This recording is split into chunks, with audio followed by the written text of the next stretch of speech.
بعض روایات میں پڑھتے ہیں کہ آب حیات کا کوئی چشمہ ہے، تو یہ وہی جگہ ہے جہاں پہ موسیٰ پہنچے، مجمع البحرین کی وہ چٹان، اس کے قریب کوئی ایسا چشمہ تھا جس سے پانی اٹھ کے اس کے چھینٹے مچھلی کے اوپر پڑے اور مچھلی جو ہے وہ مردہ سے زندہ ہو گئی۔ ظاہر ہے نمک لگی مچھلی زندہ تو نہیں ہو سکتی نا، جو ٹوکری میں کئی دنوں سے پڑی ہوئی ہے، تو وہ زندہ ہو گئی۔ تو وہاں پھر مچھلی کے ذریعے اللہ تعالیٰ نے ایک پورٹل کھولا، ایک سرنگ بنائی، ایک غار بنایا۔ جب وہ موسیٰ علیہ السلام نے اپنا ناشتہ مانگا تو ان کے ساتھی نے کہا کہ میں تو بھول گیا آپ کو یہ بتانا کہ وہاں تو مچھلی نے چھلانگ لگائی اور ایک بڑے ہی عجیب طریقے سے، یہ قرآن کے الفاظ ہے کہ بڑے ہی ایک عجیب طریقے سے اس نے دریا میں رستہ بنایا اور وہ چلی گئی۔ تو موسیٰ نے کہا وہی تو جگہ ہم ڈھونڈ رہے تھے۔ ہمارے ساتھ موجود ہے قرآنک اسٹڈیز کے اسپیشلسٹ ہیں جناب عبدالسلام عارف صاحب۔ عبدالسلام صاحب بہت شکریہ سنو پاکستان کو وقت دینے کے لیے۔ تو گزشتہ ایپیسوڈ میں حضرت ذوالقرنین کا ذکر ہوا سورہ کہف کی روشنی میں، اب ہم چاہیں گے کہ گفتگو آگے بڑھائی جائے۔ جی بسم اللہ الرحمن الرحیم، اللہم صلی علی سیدنا محمد وعلی آلہ وصحبہ وبارک وسلم۔ جیسا کہ رانا صاحب آپ نے بتایا کہ ہم سورہ کہف کو اسٹڈی کر رہے ہیں، اور سورہ کہف مجموعی طور پر 4 واقعات کے اوپر مشتمل ہے۔ اس میں 2 واقعات جو ہے وہ ہم اسٹڈی کر چکے ہیں، ایک اصحاب کہف والا اور ایک ذوالقرنین والا۔ آج ہم جو ہے وہ نیا واقعہ ایک شروع کریں گے جو موسیٰ اور خضر علیہ الصلوۃ والسلام کی ملاقات والا ہے، اور اس واقعہ میں ایک دفعہ پھر جو ہے وہ ٹائم کے ساتھ چھیڑ چھاڑ کی گئی ہے۔ جس طرح اصحاب کہف کے معاملے میں اللہ تعالیٰ نے اپنے نبی کریم صلی اللہ علیہ وآلہ وسلم کو ٹائم ریورس کر کے دکھایا اور یہ بتایا کہ پیچھے ماضی میں کیا ہوا ہے اس کو حال میں جو ڈسپلے کر کے اللہ نے دکھایا۔ اس واقعہ میں اللہ تعالیٰ نے فیوچر کے بارے میں پریزنٹ میں کھڑے ہو کے فیوچر کو کیسے ایڈجسٹ کیا جاتا ہے یہ کر کے دکھایا۔ اور یہ ذہن میں ایک بات رکھیے گا کہ یہ باقاعدہ طور پر دجال کے حوالے سے ہم اس کو اسٹڈی کر رہے ہیں، تو اللہ تعالیٰ کے نبی صلی اللہ علیہ وآلہ وسلم نے ہمیں جو سورہ کہف بتائی ہے وہ اس لیے بتائی ہے کہ دجال یہ سارے کام کرے گا، یعنی وہ ٹائم کو ریورس بھی کرے گا اور پھر پریزنٹ میں کھڑے ہو کے وہ ٹائم کو فیوچر میں ایڈجسٹ کرنے کی بھی کوشش کرے گا۔ تو اس کی ایک ایگزیبیشن، اس کا ڈسپلے اللہ تعالیٰ نے دکھایا موسیٰ علیہ الصلوۃ والسلام کو۔ یہ حدیث میں نبی کریم صلی اللہ علیہ وآلہ وسلم نے باقاعدہ مسند احمد کی حدیث ہے، عبداللہ بن عباس اور ابی بن کعب بن ابی اس کے راوی ہیں، اور وہ جو ہیں باقاعدہ اس واقعے کا بیک گراؤنڈ بتایا گیا ہے کہ ہوا کیا ہوا۔ اس طرح کہ موسیٰ علیہ السلام ایک دفعہ اپنے لوگوں سے خطاب کر رہے تھے، تو ان میں سے کسی نے پوچھا کہ اس زمین پر سب سے زیادہ علم والا کون بندہ ہے؟ تو موسیٰ علیہ السلام نے کہا کہ میں ہی ہوں۔ سبحان اللہ۔ اللہ تعالیٰ کو یا یہ ادا پسند نہ آئی یا جو بھی ہوا، اللہ تعالیٰ نے کہا کہ نہیں موسیٰ، میرا ایک اور بندہ تم سے زیادہ علم رکھتا ہے۔ تو موسیٰ نے دعا کی کہ یا اللہ مجھے اس بندے سے ملا دے۔ تو اللہ تعالیٰ نے اسے کہا کہ موسیٰ ایک مچھلی لو، اس کو نمک لگاؤ اور اپنی ٹوکری میں رکھ لو اور مجمع البحرین تک پہنچو۔ یہ نبی صلی اللہ علیہ وسلم نے حدیث میں ہمیں بتایا۔ اب قرآن جو شروع ہوتا ہے آیت نمبر 60 سورہ کہف کی، وہ یہ یہاں سے شروع ہوتی ہے کہ موسیٰ اپنے ساتھی کے ساتھ چلتے جا رہے تھے اور انہوں نے کہا کہ میں اس وقت تک چلتا رہوں گا جب تک کہ میں مجمع البحرین تک نہ پہنچوں۔ اب مجمع البحرین کا مطلب ہے کہ 2 سمندروں کے ملنے کی جگہ۔ ہمارے کچھ مفسرین جو ہیں انہوں نے وہ خرطوم کی جگہ پہ جہاں بلو نائل اور وائٹ نائل آپس میں ملتے ہیں اس کو یہ جگہ قرار دیا، لیکن کیپ ان مائنڈ کہ عربی زبان میں دریا کو نہر کہا جاتا ہے اور سمندر کو بحر کہا جاتا ہے۔ تو یہاں قرآن نے بھی مجمع البحرین کا ذکر کیا اور حدیث میں بھی مجمع البحرین کا ذکر ہے، میننگ دیر بائی کہ یہ 2 سمندروں کے ملنے کی کوئی جگہ ہے جہاں پہ موسیٰ کو بھیجا جا رہا ہے۔ اب وہاں یہ کہتے ہیں کہ وہ جب وہاں پہنچے، چلتے جا رہے تھے تو ایک جگہ پہ ایک چٹان کے اوپر بیٹھ کے انہوں نے تھوڑی سی ریسٹ کیا، بریک لی انہوں نے۔ وہاں سے وہ اٹھے اور آگے چلے جب، تو موسیٰ نے اپنے ساتھی کو کہا کہ میرا وہ مچھلی لاؤ میرا ناشتے کے لیے۔ اب اس سے یہ ظاہر ہوتا ہے کہ جو رات انہوں نے جو چٹان کے اوپر انہوں نے وقت گزارا وہ دراصل انہوں نے وہاں رات گزاری تھی، کیونکہ عربی زبان میں غدا کا لفظ جو ہے وہ ناشتے کے لیے استعمال ہوتا ہے، کھانے کے لیے، رات کے کھانے کے لیے اور ورڈ ہے، دوپہر کے لیے اور ورڈ ہے، جس طرح ہمارے ہیں break fast, lunch and dinner, اسی طرح عربی زبان میں بریک فاسٹ کو غدا کہتے ہیں۔ تو قرآن نے غدا کا لفظ یوز کیا کہ موسیٰ نے اپنے ساتھی کو کہا کہ میرا غدا لے کے آؤ، یعنی میرا ناشتہ لے کے، کیونکہ میں صبح کا ٹائم تھا۔ تو وہاں جب وہ ٹھہرے ہوئے تھے وہاں کچھ ایسا واقعہ ہوا کہ مچھلی زندہ ہو گئی۔ اچھا اب یہ بڑا عجیب و غریب سا واقعہ ہے. پہلے نمبر پہ تو وہ زندہ ہو گئی, اور دوسرے نمبر پہ وہ زندہ ہو کے اس نے چھلانگ لگائی اور دریا میں کود گئی, اور ایک سرنگ بنائی اس کے اوپر اس نے. اچھا. اور بڑے وہاں قرآن کا لفظ ہے سارا بن, کہ ایک سرنگ بنا کے اور عجیب طریقے سے وہ اس نے رستہ بنایا اور چلی گئی. نبی صلی اللہ علیہ وسلم نے حدیث میں بتایا کہ پانی کو دونوں طرف سے روک دیا گیا اور ایک غار بنا دی گئی. دیکھیں یہ کلیئر کٹ جو ہے نا سچویشن آ رہی ہے کہ یہاں پہ آ کے کوئی پورٹل کھلا ہے. ہاں جی, یہ غار کا, یہ سرنگ کا بننا, یہ مچھلی کا زندہ ہونا, اس کا مطلب ہے کہ یہ ایک پورٹل کھلا ہے. اور وہ میری اپنی یہ ایک انالیسس بھی ہے کہ جو ہم بعض روایات میں پڑھتے ہیں کہ آب حیات کا کوئی چشمہ ہے, تو یہ وہی جگہ ہے جہاں پہ موسیٰ پہنچے, مجمع البحرین کی وہ چٹان, اس کے قریب کوئی ایسا چشمہ تھا جس سے پانی اٹھ کے اس کے چھینٹے مچھلی کے اوپر پڑے, اور مچھلی جو ہے وہ مردہ سے زندہ ہو گئی. ظاہر ہے نمک لگی مچھلی زندہ تو نہیں ہو سکتی نا, جو ٹوکری میں کئی دنوں سے پڑی ہوئی ہے, تو وہ زندہ ہو گئی. تو وہاں پھر مچھلی کے ذریعے اللہ تعالیٰ نے ایک پورٹل کھولا, ایک سرنگ بنائی, ایک غار بنایا. جب وہ موسیٰ علیہ السلام نے وہ اپنا ناشتہ مانگا تو ان کے ساتھی نے کہا کہ میں تو بھول گیا آپ کو یہ بتانا کہ وہاں تو مچھلی نے چھلانگ لگائی, اور ایک بڑے ہی عجیب طریقے سے, یہ قرآن کے الفاظ ہے کہ بڑے ہی ایک عجیب طریقے سے اس نے دریا میں رستہ بنایا اور وہ چلی گئی. تو موسیٰ نے کہا وہی تو جگہ ہم ڈھونڈ رہے تھے. وہ قرآن کہتا ہے کہ وہ اپنے قدموں پہ واپس آئے. جب وہ واپس آئے تو اس جگہ پہ انہوں نے ہمارے بندوں میں سے ایک بندے کو پایا. اللہ تعالیٰ کہہ رہا ہے کہ میرے بندوں میں سے ایک بندہ ادھر بیٹھا ہوا تھا, اس کو پایا انہوں نے, اور ان سے گفتگو ہوئی پھر موسیٰ علیہ السلام کی.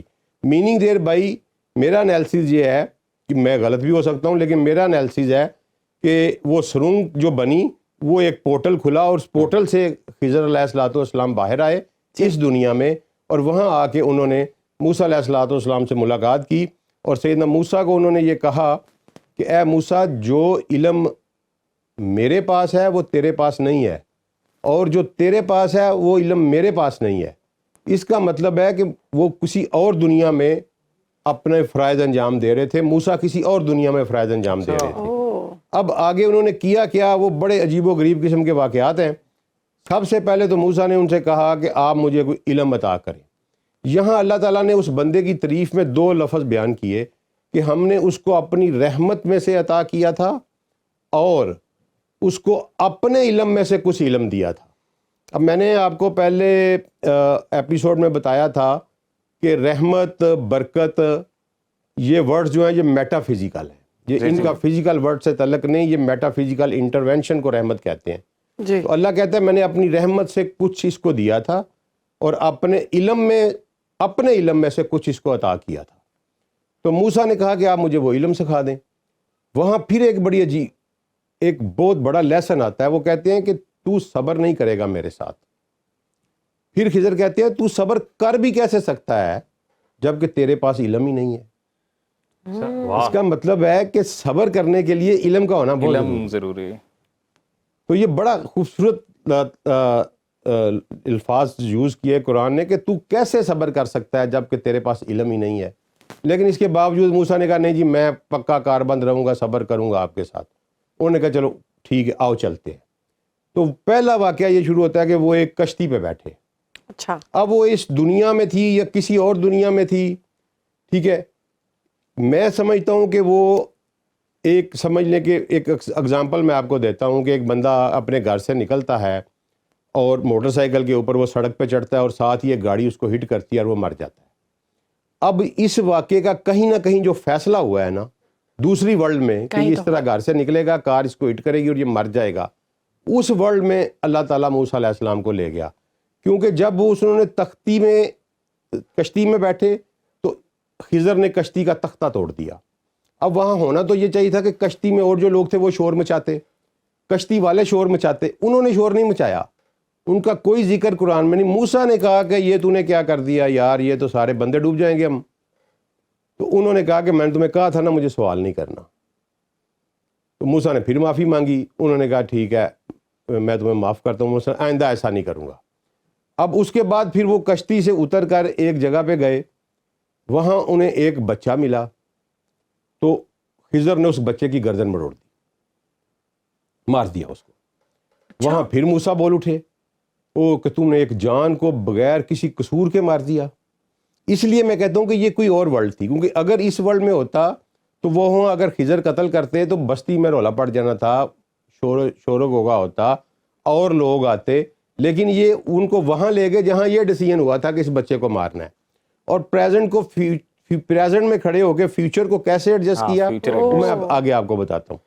ایک یہ دوسرا واقعہ. تیسرے واقعے میں وہ گئے اور ایک بستی میں داخل ہوئے اور ان سے کہا کہ ہمیں کچھ کھانے کے لیے دیں, تو ان لوگوں نے ریفیوز کر دیا ان کو کھانے کے لیے دینے پہ کے اوپر. جب کھانے کے دینے پہ ریفیوز کیا تو وہاں سے وہ پلٹنے لگے تو ایک دیوار گرنے والی تھی, تو خضر نے وہ دیوار سیدھی کر دی. وہاں پھر موسیٰ بول اٹھے اور موسیٰ نے کہا کہ یار انہوں نے ہمیں پیسے نہیں دیے, کھانا نہیں دیا, تم ان سے کوئی پیسے لے لیتے, ایویں خام خواہ فری میں ان کا کام کر دیا. انہوں نے کہا کہ یہ اب میرے اور تمہارے درمیان جدائی ہے, میں تمہیں 3 چانسز دے چکا ہوں, اس سے آگے اب میرا تمہارا سفر جاری نہیں رہ سکتا, اور میں نے تمہیں کہا تھا کہ تو صبر نہیں کر سکتا. اب میں تمہیں, انہیں قرآن لفظ یوں کیا طویل کا, اب میں ان چیزوں کی طویل تمہیں بتاتا ہوں. اس کا مطلب ہے کہ وہ ایکٹ کہیں اور پرفارم ہو رہے تھے, آپریشن کنٹرول کسی اور ورلڈ میں بیٹھ کے کیا جا رہا تھا, اور پریزنٹ کو جو فیوچر میں ایڈجسٹ کیا وہ اب خضر بتانے لگے ہیں کہ میں نے یہ کشتی کا تختہ اس لیے توڑا کہ آگے ایک ظالم بادشاہ ہے, وہ جو خوبصورت کشتی دیکھتا ہے اس پہ قبضہ کر لیتا ہے, تو یہ غریب اس سے روزی کماتے ہیں, اس کو میں نے زخمی کر دیا, کشتی کو تھوڑا سا ڈیمیج کر دیا تاکہ وہ بادشاہ اس کو کیپچر نہ کر دے اور ان کی روزی چلتی رہے. سبحان اللہ. اب یہ دیکھیں کہ وہ پریزنٹ میں کھڑے ہیں, اس نے فیوچر کو ایڈجسٹ کیا کہ آگے یہ جائیں گے تو وہاں جا کے یہ کشتی کا جو ان سے چھین لی جائے گی, لہذا یہ بے روزگار ہو جائیں گے, تو اس کو ایڈجسٹ کر کے اس نے کیا. اب انہوں نے کہا لڑکا کیوں مارا پھر تو نے؟ انہوں نے کہا لڑکا اس لیے میں نے مارا کہ اس کے والدین بہت ہی نیک تھے, اور اس بچے نے بڑے ہو کے بدماش بننا تھا, اور اس نے اپنے والدین کو بہت تنگ کرنا تھا اور ان کے لیے ایک فتنہ بن جانا تھا. تو اللہ نے چاہا کہ میں یہ بچہ واپس لے لوں اور اس کی جگہ ان کو ایک اور نیا بچہ دوں. اللہ اکبر. تو یہ پھر فیوچر کو ایڈجسٹ کیا, اس کو پتا تھا فیوچر میں اس نے یہ ہونا ہے, تو اس نے پریزنٹ میں کھڑے ہو کے فیوچر کو ایڈجسٹ کیا کہ وہ بچہ مار دیا, اس کی جگہ پہ نیا بچہ اللہ انہیں عطا کر دے گا جو کہ نیک اور نیک سیرت ہوگا. اس کے بعد تیسرے واقعے میں انہوں نے یہ بتایا کہ آپ نے پھر وہ دیوار کیوں سیدھی کی. انہوں نے کہا کہ 2 یتیم بچے ہیں, ان کے ماں باپ مر چکے ہیں, اور اس دیوار کے نیچے ان کا خزانہ دفن ہے اس کے باپ کا. اگر یہ دیوار آج گر جاتی تو لوگ اس خزانے کو لے کے نکل جاتے ہیں, کیونکہ بچے چھوٹے ہیں. میں نے دیوار کو پختہ کر دیا تاکہ یہ بچے جب بڑے ہوں, ان کے والدین چونکہ نیک تھے, اللہ نے انہیں انعام دیا کہ یہ بچے جب بڑے ہوں گے تو اپنے والد کا خزانہ نکال لیں گے, اس وقت تک یہ خزانہ محفوظ رہے. یہاں پھر پریزنٹ میں کھڑے ہو کے فیوچر کو ایڈجسٹ کیا. تو یہ پورٹل کے ذریعے 3 واقعات اللہ نے ایگزیبٹ کر کے دکھائے کہ یہ کسی اور دنیا میں یہ آپریشن ہو رہا ہے. یہ بڑا ہی مثلا یہ اتنا عجیب و غریب واقعہ ہے کہ یہ ایون یہودیوں کی کسی کتاب میں بھی نہیں ملتا, تورات میں نہیں ہے, یہ انجیل میں نہیں ہے. یہودیوں کی ایک جو تفسیر کی کتاب ہے جو انہوں نے خود لکھی ہوئی ہے, جس طرح ہماری تفسیریں ہیں اس طرح انہوں نے ایک بک لکھی ہوئی ہے تلمود, جس کا نام تلمود ہے. تلمود میں یہ واقعہ ہے لیکن وہ بھی کسی اور کے حوالے سے ہے, خضر کے حوالے سے نہیں ہے. تو چونکہ یہاں نبی کریم صلی اللہ علیہ وسلم نے اپنی احادیث میں لفظ خضر بھی یوز کیا ہے اور موسیٰ بھی یوز کیا ہے, اور باقاعدہ یہ سوال پوچھا گیا کہ کیا یہ موسیٰ وہی تھے جو بنی اسرائیل والے ہیں, تو نبی صلی اللہ علیہ وسلم نے کہا ہاں یہ وہی موسیٰ تھے جو بنی اسرائیل والے ہیں. اب یہاں 2 چیزیں جو ہیں نا وہ سائنس اور ٹیکنالوجی کے حوالے سے بڑی امپارٹنٹ ہیں. ایک یہ کہ وہ مچھلی زندہ کیسے ہو گئی, اور دوسرا یہ کہ وہ سرنگ جو اس نے بنائی وہ اس کا کیا پیٹرن تھا. اس میں اگر ہم یہ دیکھیں تو کوئی نہ کوئی ایسا وہاں مجمع البحرین جہاں پہ 2 سمندر آپس میں مل رہے ہیں, وہاں پہ آ کے کوئی نہ کوئی ایسی چیز موجود تھی جو کہ جس کی وجہ سے وہ مچھلی جو ہے وہ زندہ ہوئی اور وہاں پہ پورٹل بھی کھلا. مجمع البحرین کو دیکھیں تو دنیا میں 5-6 جگہ ہیں جہاں پہ 2 سمندر آپس میں ملتے ہیں. تو نزدیک ترین جو جگہ ہے, موسیٰ علیہ السلام چونکہ مصر میں آپریٹ کر رہے تھے اور مصر جو ہے وہ افریقہ میں ہے, تو نزدیک ترین جو جگہ ہے وہ کیپ ٹاؤن بنتی ہے جہاں پہ دو سمندر آ کے ملتے ہیں. اوکے. تو نیکسٹ پروگرام میں انشاءاللہ ہم تھوڑا سا یہ دیکھیں گے آگے بڑھنے سے پہلے کہ دنیا میں کتنی جگہ ہیں جہاں پہ کون کون سے سمندر ملتے ہیں اور ان کی جیوگرافیکل افادیت کیا ہے، تاکہ ہم اس واقعے کی جیوگرافیکل کنٹورز کو سمجھ سکیں کہ یہ کہاں پہ وقوع پذیر ہوا، اور فردر دجال اگر اس کو یوز کرے گا تو وہ کیسے بالکل کرے گا. ذکر کریں گے بڑا ڈیٹیل میں. عبدالسلام عارف صاحب، بہت شکریہ آپ کے وقت کا.